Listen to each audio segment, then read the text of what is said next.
各位朋友，在中国呢，有一种电影导演，那是属于专门拍给西方的那些评委看的，专门是想在国际上拿奖的啊。这个在国内的票房多少，或者是上映不上映，他们反而是不太在意。这些人里边呢，有一个著名的以跪舔西方为主的公知导演，叫做娄烨。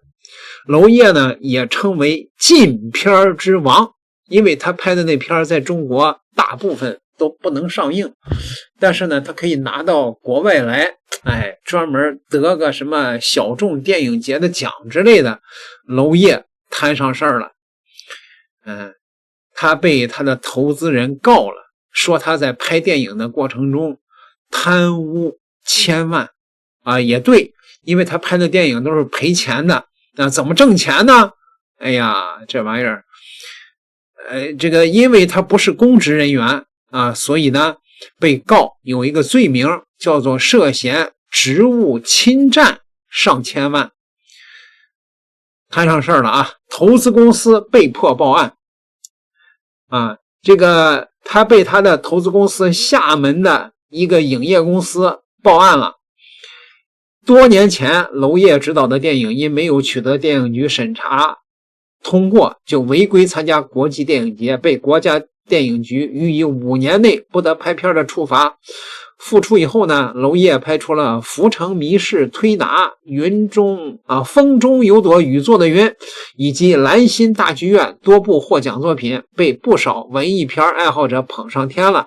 谁也没有想到，这位在影视圈不爱遵守规则的导演娄烨，这回闯出了更大的祸。23日早上接到爆料之后这个陪同张女士到朝阳区经济犯罪侦查支队一块报案，抱着一摞厚厚的材料，对导演娄烨涉嫌犯罪的行为进行报案。几个小时后，张女士走出了朝阳区经侦支队张女士说，导演娄烨在被他的公司聘用期间，利用职务之便大肆侵吞挪用投资款，收集的相关证据显示，涉嫌的金额高达上千万，已经朝阳警方正式受理了这一起案件这个好吧，我们来看看到底怎么回事吧。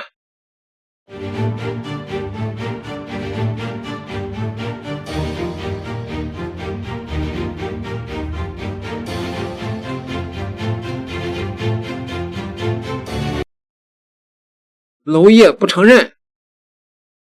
在我们公司聘请娄烨先生任职拍摄的期间，我们发现他利用职务之便大肆的侵吞挪用我们的项目投资款，已经构成了职务侵占罪，所以今天来公安这儿报案受理了。娄烨先生是非常知名的导演，有着一定的社会影响力，还有非常强大的人脉和资源。他目前的犯罪行为已经对我们公司造成了非常大的危机和困难。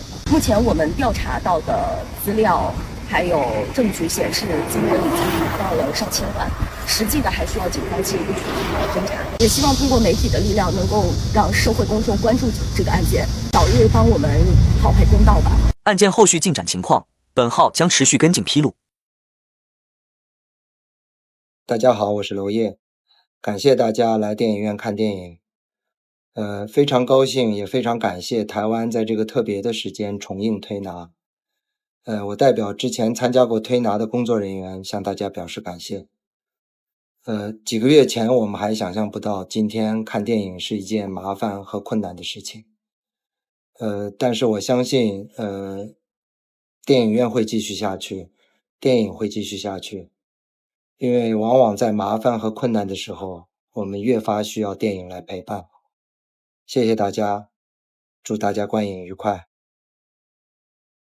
禁片之王娄烨的10个冷知识：一、娄烨被爆出侵占1370万元，在电影3个字的项目中涉嫌职务侵占，将易烊千玺等人推上了风口浪尖。2、娄烨是第6代导演的代表人物，以文艺片著称，他是国际大奖的宠儿，却在国内是禁片之王。3、娄烨的妻子马英琍是贤内助，两人默契搭档。马英琍曾经也是一名导演，多次操刀编剧。4、娄烨为人十分低调，鲜少公开露面。2022年电影3个字高调杀青，此后更是毫无消息。5. 据悉，针对娄烨的调查已经展开，而电影3个字至今未上映。6. 娄烨出身于表演世家，父亲是某话剧团的演员，而母亲则是上戏的表演老师。7. 娄烨有一个出名的御用演员，正是秦昊，两人成为电影上的搭档，甚至还让妻子伊能静吐槽。8. 早在1988年，娄烨的《苏州河》捧红了周迅，这也是他的代表作之一，而他十分注重心灵纪实。9. 娄烨一度有内地王家卫之称，从影30多年中，他获奖无数，但私下的生活极为克制。10. 2006年，娄烨的《颐和园》在国外获奖，但因违规参赛戛纳电影节，被通知5年不能拍片。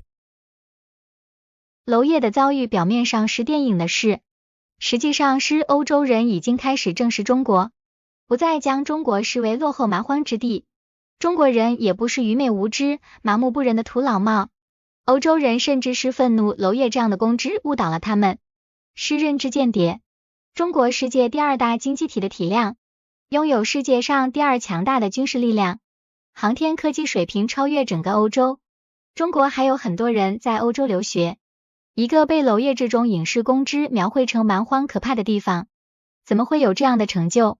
对欧洲人打击最大的还是他们引以为傲的制度优势和普世价值观。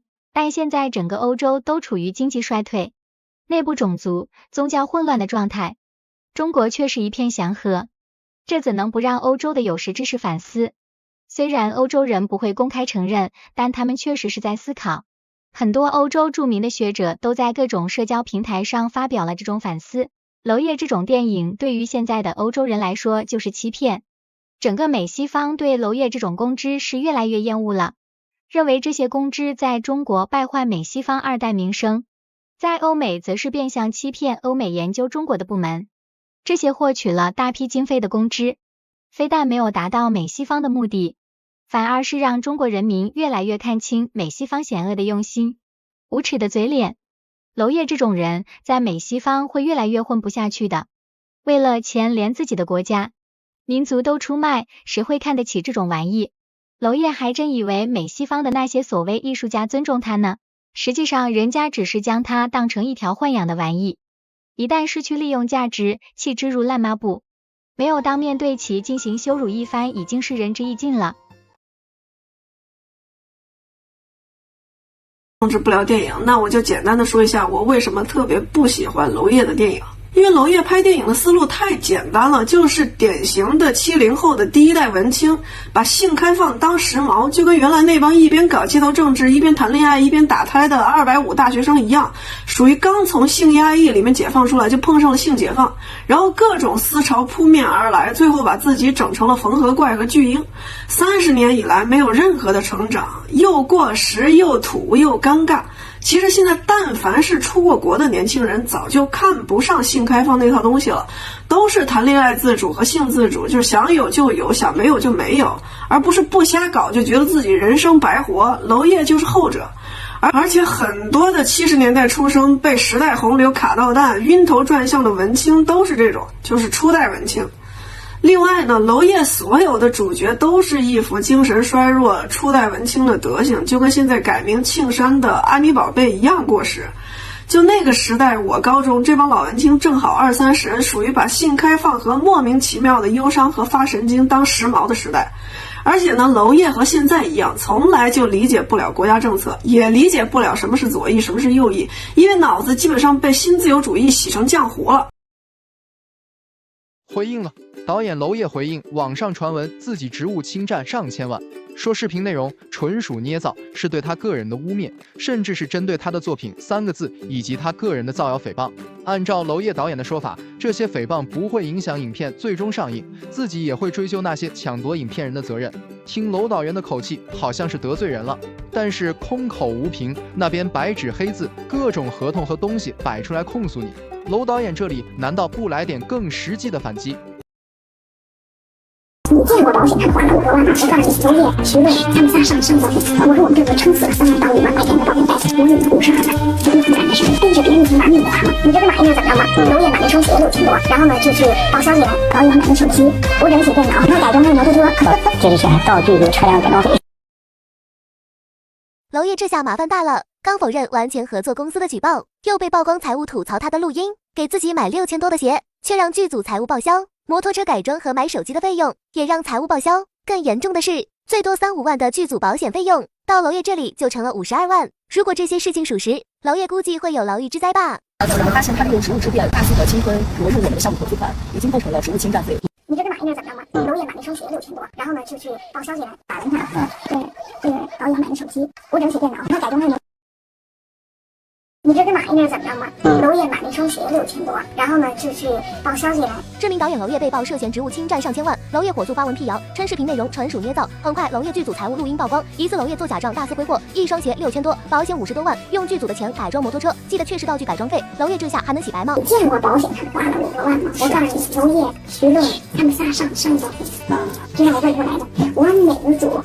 我说我们这组撑死了3万到5万块钱的保险费，我领了52万。这都他们干的事，背着别人的钱把你花吗？他改装那摩托车，这是啥？道具组车辆改装费。按照中国的法律，侵占上千万，271条刑法有规定，公司、企业或其他单位的人员利用自己工作上的方便，把单位的钱变成自己的，数额比较大的要关3年以下或者是拘役，还要罚款；数额巨大呢，那就要关3年到10年，而且也要罚钱。如果数目是特别巨大，那就要关10年以上，或者是1辈子，还得没收非法所得。如果这些事情证明最后都是真的，娄烨拿走了上千万之多的话，他可能娄烨要被关很久，应该是不低于10年。哎呀，娄导演这个面相好像也是不太好的样子，是不是啊？点个订阅，咱们下期再聊。